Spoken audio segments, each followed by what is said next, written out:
নমস্কার বন্ধুরা, কেমন আছেন সবাই? গল্প যেখানে সত্যি চ্যানেলের আরো একটি নতুন গল্পে আবারও আপনাদের সকলকে স্বাগত জানাই। কিছুদিন আগেই প্রয়াত হয়েছেন এক প্রতিভাশালী চলচ্চিত্র অভিনেতা গোবর্ধন আসরানী। তাকে নিয়ে আজকের গল্প যেখানে সত্যি চ্যানেলটিতে যদি নতুন হন তাহলে অবশ্যই আমাদের চ্যানেলটিকে সাবস্ক্রাইব করে পাশে থাকবেন, বেল আইকনটিকে প্রেস করে নেবেন যাতে পরবর্তী গল্প খুব সহজে আপনাদের কাছে পৌঁছে যায় তার জন্য। আর যদি আমাদের ইনফরমেশনগুলো ভালো লাগে তাহলে অবশ্যই একটু কাছের মানুষদের সাথে শেয়ার করবেন। কমেন্টের মাধ্যমে জানাবেন কেমন লাগছে। আমাদের গল্প পোস্ট করার সময় প্রতিদিন ঠিক সকাল 9টা থেকে 9:30। তা শুনতে থাকুন গোবর্ধন আসরানীর জীবন কাহিনী, কিভাবে তার জীবনের উত্থান হলো এবং কিভাবে তিনি চলচ্চিত্র জগতের শিখরে পৌঁছলেন এবং মৃত্যুর ঠিক কয়েকদিন আগে পর্যন্ত যিনি ফ্লোরে অভিনয় করে এসছেন, বয়সকে তোয়াক্কা না করে, তার জীবন কাহিনী। স্কুলে পড়া বা পারিবারিক ব্যবসা কোনোটাতেই মন নেই ছেলের। অঙ্কে ছিলেন একেবারেই কাঁচা। পড়াশোনার খরচ চালাতে অল ইন্ডিয়া রেডিওতে ভয়েস আর্টিস্টের কাজ করতেন তিনি। পরে বিনোদনের জগতেই হয়ে দাঁড়ালো জীবনের মূল বিন্দু। গালিচা ব্যবসায়ীর ছেলে গোবর্ধনকে সবাই চিনল কমেডিয়ান আসরানী পরিচয়। পাকিস্তানের সিন্ধে আসরানীর জন্ম 1941-এর 1 জানুয়ারি। দেশভাগের পরে তার পরিবার চলে আসে রাজস্থানের জয়পুরে। সেখানেই গালিচার ব্যবসা শুরু করেন তার বাবা। গোলাপি শহরেই 4 বোন এবং 3 ভাইয়ের সঙ্গে শৈশব কাটে আসরানীর। তার জন্মগত নাম গোবর্ধন, কিন্তু পরবর্তী সময়ে তিনি এই নাম আর ব্যবহার করেননি, বরং ভারতীয় সিনেমা তাকে চিনেছে তার পদবিতেই।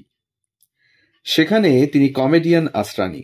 60-এর দশকের শুরুতে জয়পুরেই অভিনয়ের হাতেখড়ি আসরানীর। 1962 সালে ভাগ্যের খোঁজে তিনি মুম্বাই চলে আসেন। 1 বছর পরে তার সঙ্গে আলাপ হয় ঋষিকেশ মুখোপাধ্যায়। তার কথাতেই আরও গুরুত্ব দিয়ে অভিনয় করেন আসরানী। পুনের ফিল্ম ইনস্টিটিউট থেকে কোর্স করার পরে আসরানীর প্রথম অভিনয় 1967 সালে একটি গুজরাটি ছবিতে। এরপর গুজরাটি ছবির ইন্ডাস্ট্রিতেই তিনি কাজ করতে শুরু করেন।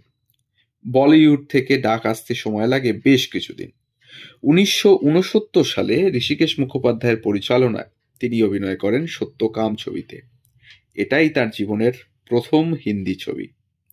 এরপর মেরে আপনে ছবিতে তিনি নজর কাড়েন। 70-এর দশক থেকে আসরানীকে বলিউডে নিয়মিত দেখা যেতে থাকে কমেডিয়ান বা সহনায়কের ভূমিকায়। 1970 থেকে 1979 অবধি মোট 101টি ছবিতে অভিনয় করেছিলেন তিনি। বাবরচি ছবির সেটে রাজেশ খান্নার সঙ্গে প্রথম আলাপ আসরানীর। সেই আলাপ পরিণত হয় গভীর বন্ধুত্বে। 1972 থেকে 1991 অবধি রাজেশ খান্নার সঙ্গে মোট 25টি ছবিতে অভিনয় করেছিলেন আসরানী। তাদের জুটিতে শেষ ছবি ঘর পরিবার মুক্তি পেয়েছিল 1991 সালে। গুলজার, ঋষিকেশ মুখোপাধ্যায়ের মতো পরিচালকের তিনি পছন্দের অভিনেতা ছিলেন। সহ অভিনেতা হিসেবে আসরানীর উল্লেখযোগ্য কিছু ছবি হল কোশিশ, পরিচয়, অভিমান, মেহবুবা এবং বন্দিশ। 1977-এ মুক্তিপ্রাপ্ত ছবি চলে মুরারি হিরো বান্নে ছবিতে আসরানী ছিলেন মূল নায়কের ভূমিকায়। এটা কিন্তু একটা বিশেষ ভূমিকায় তিনি অভিনয় করেছিলেন। কমেডিয়ান হিসেবে আসরানীর বিভিন্ন ছবির মাইলফলক রয়ে আছে বলিউডে। আজ কি তাজা খবর, রোটি, প্রেমনগর, চুপকে চুপকে, ছোটি সি বাত, রফু চক্কর, শোলে, বালিকা বধূ, ফকিরা, অনুরোধ, দিল লগি, হীরালাল পান্নালাল, পতি পত্নী और वो এবং হামারে তোমারে, এই সমস্ত ছবিতে।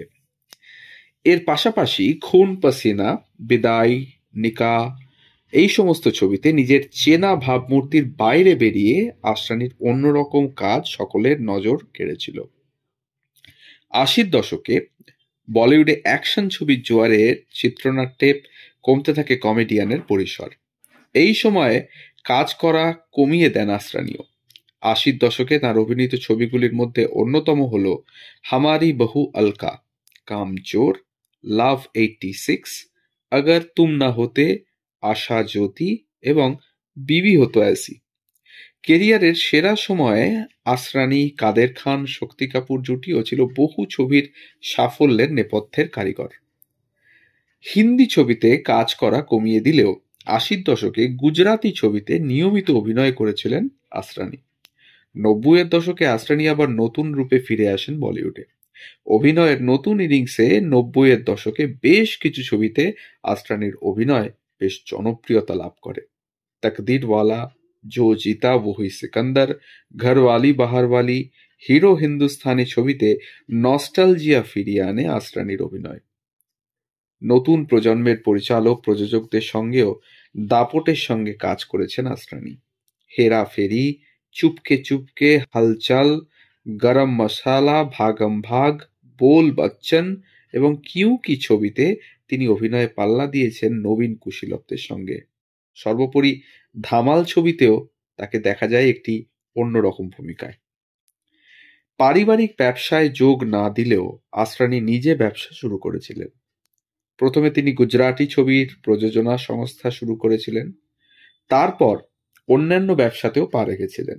কিন্তু প্রথম ব্যবসায় সফল হলেও দ্বিতীয় ব্যবসায় আর্থিক ক্ষতির সম্মুখীন হন আসরানি।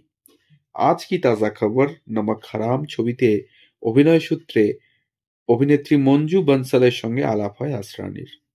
আলাপ থেকে প্রেম এবং প্রেম থেকে পরিণয় ১৯৭৩ সালে। বিয়ের পর আসরানি মঞ্জু একসঙ্গে অভিনয়ও করেছেন বেশ কিছু ছবিতে। তার মধ্যে তপস্যা, চাঁদি সোনা, সরকারি মেহমান, চোর সিপাহী সহ বেশ কিছু ছবিতে তাদের একসঙ্গে অভিনয় করতে দেখা যায়। এরপর মঞ্জু বনসাল, যিনি পরবর্তীকালে হয়ে গিয়েছিলেন মঞ্জু আসরানি, আস্তে আস্তে ছবির জগৎ থেকে নিজেকে গুটিয়ে নিতে থাকেন। তিনি ছবি পরিচালনার ক্ষেত্রে তারপর আসরানিকে সহায়তা করতেন। বলিউডের দীর্ঘ কয়েক দশকের কেরিয়ারের সত্ত্বেও আসরানির সঙ্গে কোনো নায়িকাকে জড়িয়ে সেভাবে মুচমুচে গসিপ কিন্তু শোনা যায়নি। কাজের বাইরে তিনি পুরোপুরি ফ্যামিলি ম্যান, ভালোবাসেন পরিবারের সঙ্গে সময় কাটাতে। তার সবচেয়ে জনপ্রিয় এবং আইকনিক চরিত্রটি হল ব্লকবাস্টার ছবি শোলের হিটলারের মতো জেলারের ভূমিকায় অভিনয়। হাম আংরেজ কে জামানে কে জেলার হাই। হ্যাঁ, তার এই সংলাপটি আজও দর্শকদের মুখে মুখে ফেরে। দূরদর্শনের ১৯৮৫ সালের সিরিয়াল নটখট নারদের ভূমিকায় তিনি দর্শকদের মন জয় করেছিলেন। ১৯৭৯ সালে সালাম মেমসাব ছবিটি পরিচালনা করেছিলেন তিনি। এছাড়াও বর্তমান দিনে বিভিন্ন ওটিটি প্ল্যাটফর্মেও অভিনয় করেছেন, যেরকম একদম সমসাময়িক সময় ট্রায়াল সিজন 2-তে একটি উকিলের চরিত্রে অসম্ভব ভালো একটি অভিনয় আমরা দেখতে পাই আসরানির ভূমিকায়। তো আলোর উৎসবেই এলো দুঃসংবাদ এবং ৮৪ বছর বয়সে সকলকে কাঁদিয়ে প্রয়াত হলেন বর্ষিয়ান অভিনেতা আসরানি। ৫ দশকের অভিনয় জীবনের ইতি ঘটে গেল এই দিন। অনেকেই প্রশ্ন তোলেন, কেন সবকিছু হয়ে যাওয়ার পরে সকলকে জানানো হলো অভিনেতার মৃত্যুর খবর। অভিনেতা পত্নী মঞ্জু আসরানি এটা জানান সবাইকে। এটাই ছিল অভিনেতার ইচ্ছে। মঞ্জুর কথায় আসরানি বলে গিয়েছিলেন, আমি আর ৫টা সাধারণ মানুষের মতোই মরতে চাই। আমার মৃত্যুর পর আমি সংবাদ মাধ্যমের প্রচার চাই না। অভিনেতার বলে যাওয়া কথা মতোই পরিবারের ঘনিষ্ঠদের মাঝে সম্পন্ন হয়েছে তার শেষকৃত্য। তো এই ছিল এক মহান অভিনেতার জীবন কাহিনী, গোবর্ধন আসরানি, যাকে আমরা আসরানি বলেই চিনি। তার জীবন কাহিনী, কিভাবে তার ফিল্ম ইন্ডাস্ট্রিতে আগমন হলো, কিভাবে তিনি রাজত্ব করলেন ফিল্ম ইন্ডাস্ট্রিতে 5 দশক ধরে, এবং নিঃশব্দে তার চলে যাওয়া এই ধরাধাম থেকে। আমাদের গল্প যদি ভালো লাগে তাহলে অবশ্যই আমাদের চ্যানেলটিকে সাবস্ক্রাইব করে পাশে থাকবেন। ইতিমধ্যেই বহু নতুন সাবস্ক্রাইবারদের আমাদের মধ্যে আমরা পেয়েছি। আমরা তাদেরকে কৃতজ্ঞতা জানাই, ধন্যবাদ জানাই আমাদের চ্যানেলটিকে সাবস্ক্রাইব করে পাশে থাকার জন্য। যে সমস্ত নতুন শ্রোতারা আমাদের সাথে যুক্ত হচ্ছেন তাদেরকেও অনেক অনেক ধন্যবাদ জানাই গল্প যেখানে সত্যি চ্যানেলের তরফ থেকে। সবাই ভালো থাকুন, সুস্থ থাকুন আর শুনতে থাকুন গল্প যেখানে সত্যি। আমরা আসছি প্রতিদিন ঠিক সকাল 9টা থেকে 9টা 30 মিনিটে। ধন্যবাদ।